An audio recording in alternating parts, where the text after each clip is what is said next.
Bom dia, meus amados irmãos, a graça e a paz do Senhor Jesus, louvado seja sempre o nome do Senhor. Bem, após o pecado, o homem passou a ter interesses diferentes daquele para os quais Deus criou. Antes da queda, Deus, que criou o homem para a sua glória, colocou em seu coração o desejo pela presença de Deus. O homem não fugiria do Senhor, muito pelo contrário, ele iria em direção ao Senhor. A necessidade de amar a Deus, de se apegar a Deus, que nós encontramos no grande mandamento da lei, que diz: amarás o Senhor teu Deus de todo o teu coração, de toda a tua alma, de toda a tua força. Esse mandamento, ele existe porque o pecado afastou o ser humano disso. O pecado afastou o homem daquilo que era a realidade de seu coração antes da queda. O homem foi criado para amar a Deus de todo o seu coração, toda a sua alma e toda a sua força.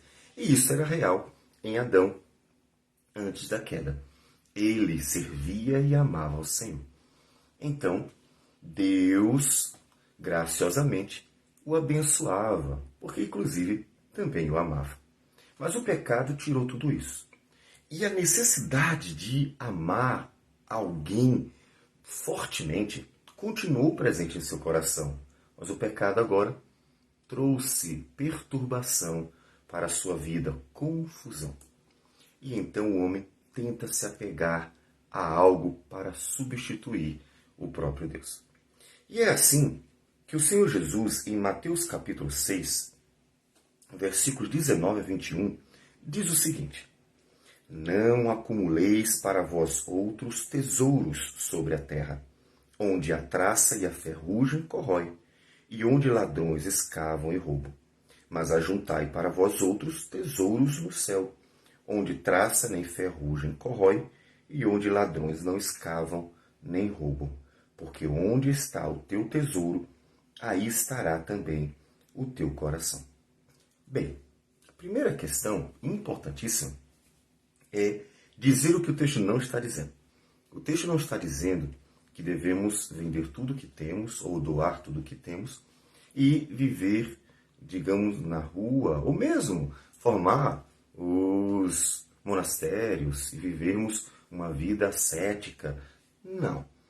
A ideia do texto não é que não se pode ter nada. Porque, inclusive, lá em 1 Crônicas 29, quando Davi está orando ao Senhor, na ocasião em que ele vai ofertar tudo aquilo que é necessário para a construção do templo, ele diz assim: agora, pois, ó nosso Deus, graças te damos e louvamos o teu glorioso nome. Porque quem sou eu e quem é o meu povo para que pudéssemos dar voluntariamente estas coisas? Porque tudo vem de ti e das tuas mãos tu damos. Ou seja, tudo aquilo que temos vem do Senhor. Então, o próprio Deus é quem abençoa o seu povo e as pessoas em geral com dádivas graciosas. Jesus, até um pouquinho mais adiante, chegou a dizer: portanto, não vos inquieteis dizendo que comeremos, que beberemos, ou com que nos vestiremos. Ou seja, essa preocupação com as coisas da vida, como se simplesmente Deus não se importasse ou tivesse abandonado a sua criação. Muito pior é pensar que Deus abandonou seus filhos. Não. Lógico que não. Ele diz no versículo 32, porque os gentios é que procuram todas estas coisas, pois vosso Pai Celeste sabe que necessitais de todas elas. Bem, Deus conhece as nossas necessidades. E é Ele mesmo quem nos sustenta. E nos sustenta com graça, nos sustenta com misericórdia. O próprio Deus. Por isso, Hebreus capítulo 13 diz, versículos 5 e 6, seja a vossa vida sem avareza.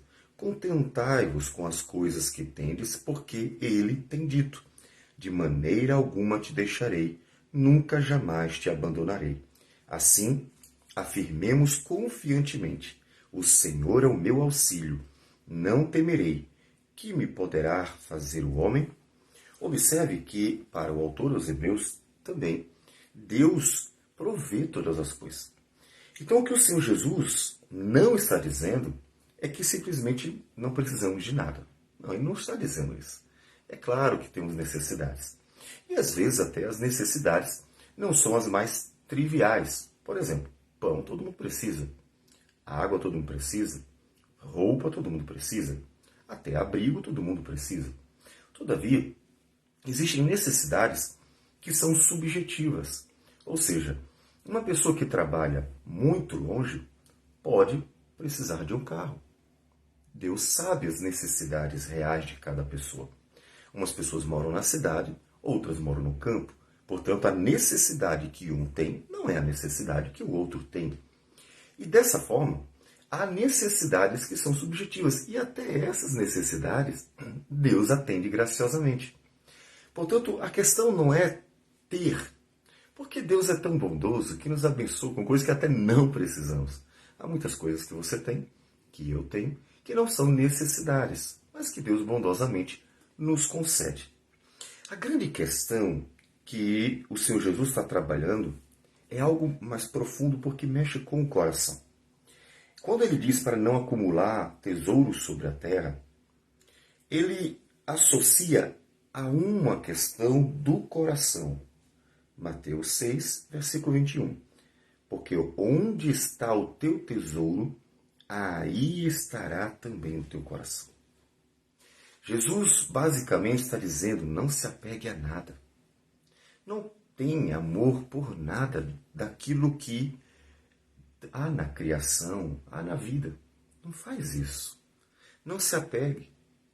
E ele até explica o porquê, não só relacionado ao apego do coração, mas relacionado a um problema na própria criação depois da queda.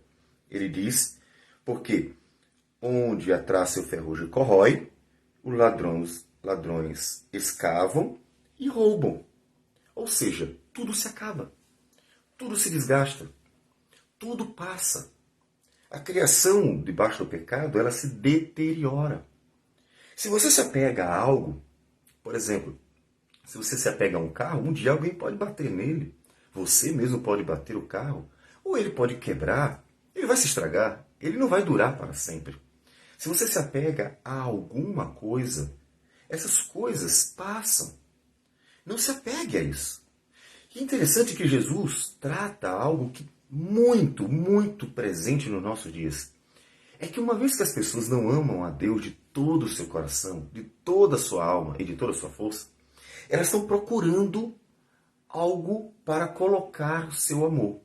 Elas precisam, todo ser humano precisa amar a Deus de todo o seu coração. E uma vez que não haja esse amor, vai precisar substituí-lo. Observe que todas as pessoas precisam se apegar a algo. Alguns se apegam ao cônjuge de uma forma exagerada. Amar é bíblico, mas se apegam exageradamente. É um amor além daquele ensinado por Deus. Outras pessoas se apegam a filhos, normalmente um dos filhos, aquele apego exagerado.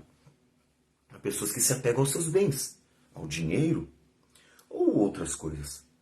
Esse apego exagerado, esse apego a algo, traz um problema que nós estamos vendo na nossa sociedade.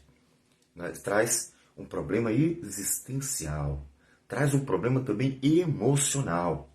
Ou seja, o ser humano, ele coloca toda a sua razão de viver naquilo ali que ele se apegou. É natural.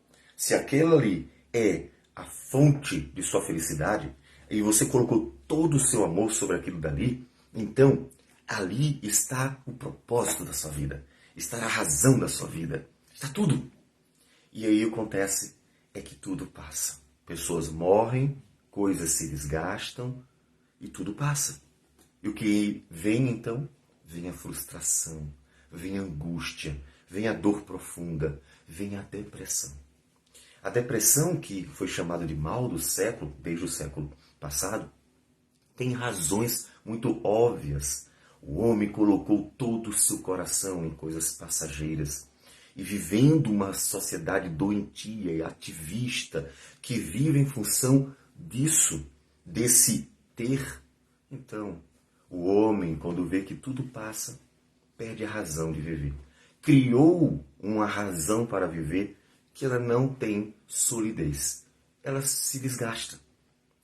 Portanto, Jesus está dando a cura de muitas doenças psicossomáticas. Está dando-nos ele uma cura para a dor mais profunda do homem, que é ver que tudo passa e não consegue colocar a sua felicidade sobre nada. Não faz isso. Porque onde está o teu tesouro, aí estará também o teu coração. Se é aquilo que mais importa para você, seja como disse, até mesmo uma pessoa, porque ainda que devamos amar pessoas, ninguém discutirá isso. O segundo e o terceiro mandamento são sobre o amor a pessoas, amar o próximo como a si mesmo. E o terceiro mandamento é amar uns aos outros como Cristo nos amou. O amor é uma ordenança, mas não a idolatria. O que é a idolatria? A idolatria é um amor demasiado além da conta sobre algo. Porque gostar de uma coisa, eu gosto disso aqui, eu gosto daquilo dali, eu amo fulano, eu amo ciclano. Isso não é problema, como eu disse, isso é até saudável, porque Deus até ordena o amor. O problema é que a idolatria é o amor além da medida. É o amor equivocado. É o amor que deveria ser dado a Deus, sendo dado a outro ser. Seja a pessoa, sejam objetos, seja até a própria criação. Esse amor que é de todo o coração, toda a alma, toda a força. E isso vai trazer sérios problemas.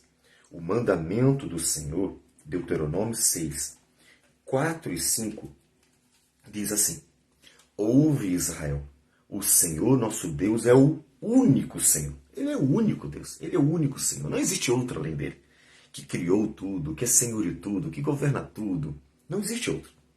Então, qual é a implicação lógica, inclusive, como mandamento? Já que ele é o único Deus, já que ele é o único Criador, já que ele é o único Senhor, já que ele é o único Salvador, já que ele é único, não existe um ser igual a ele, semelhante a ele, em glória, poder, virtude, sabedoria, santidade. Não existe nenhum ser igual a ele, ele é totalmente único. Há uma implicação lógica, que é o mandamento que está no versículo 5 de Deuteronômio 6. Amarás, pois, o Senhor teu Deus de todo o teu coração, de toda a tua alma e de toda a tua força. Ou seja, um amor devido só a Ele.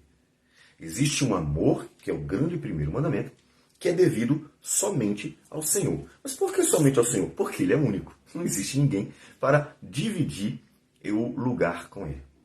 Então, esse amor, que inclusive nós somos criados para ter para com Deus, esse amor, ele é desvirtuado pelo pecado, desviado pelo pecado.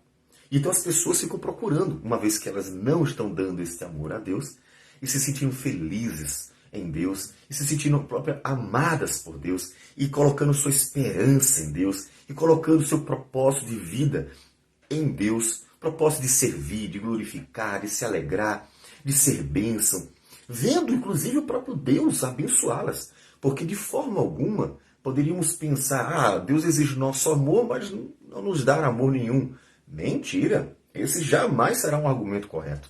A cruz do Calvário mostra o tamanho do amor de Deus, que entregou seu único filho para salvar um povo, para morrer em lugar deste povo para que esse povo possa viver eternamente com ele.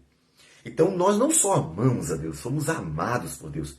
De tal modo que João chega a dizer assim, nós o amamos porque ele nos amou primeiro. Então a ordem, inclusive, é primeiro Deus nos amou. E então nos exige o amor para com ele.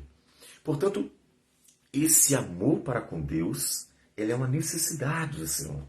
E o ser humano, não tendo isso por causa do pecado, ele vai procurar outro. Ele vai tentar se apegar. Por isso que todo mundo tem um Deus. Não existe pessoas sem Deus. O ateu, que nega a existência de Deus, ele tem os seus deuses. Ele vai ter algo em que ele vai se apegar. Ele se apega em alguma coisa. Porque há uma necessidade de termos algo para amar. Para dizer assim, eis o propósito da minha vida, eis a razão da minha felicidade.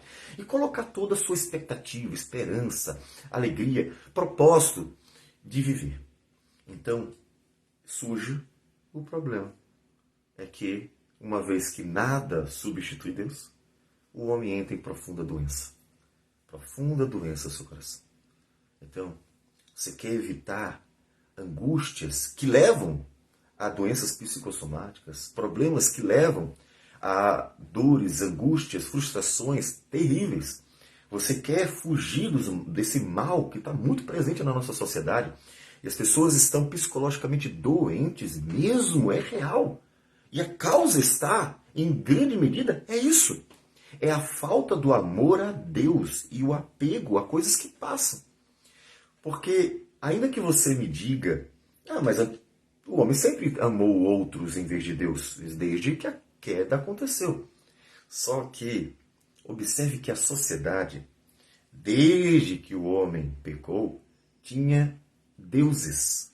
Portanto, trocava Deus por outros deuses. Havia uma expectativa em algo espiritual. Errada, estava errado, mas havia. A sociedade moderna trocou o espiritual pelo material. E o material ele se consome.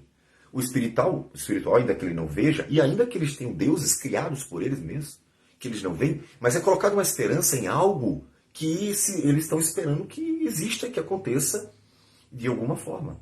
O material não. O material você visivelmente consegue perceber que ele se vai.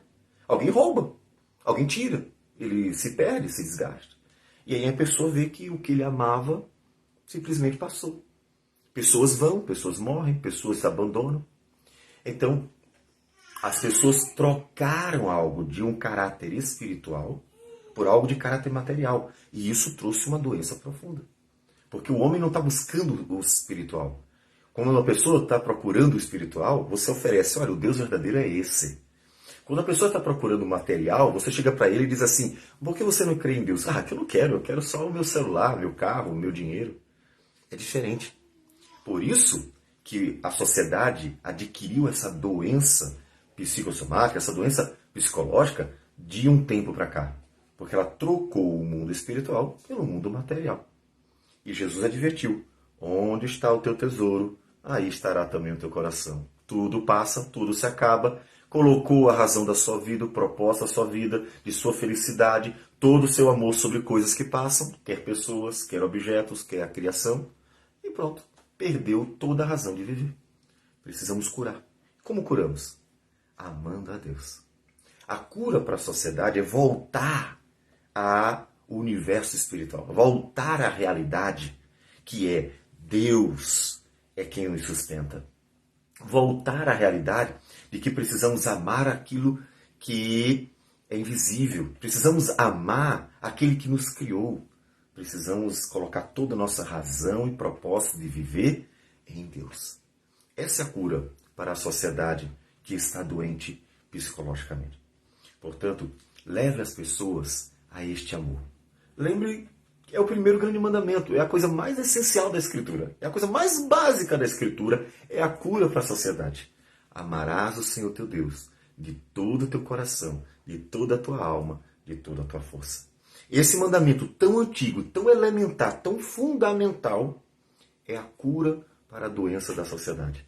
Porque aí as pessoas vão colocar a razão de viver, o propósito de viver, a felicidade, todo o seu amor sobre alguém que não morre, que não deixa de existir, que não passa e que é real e que retribui nosso amor e que nos abençoa, que nos dá promessas verdadeiras e que podemos confiar e descansar.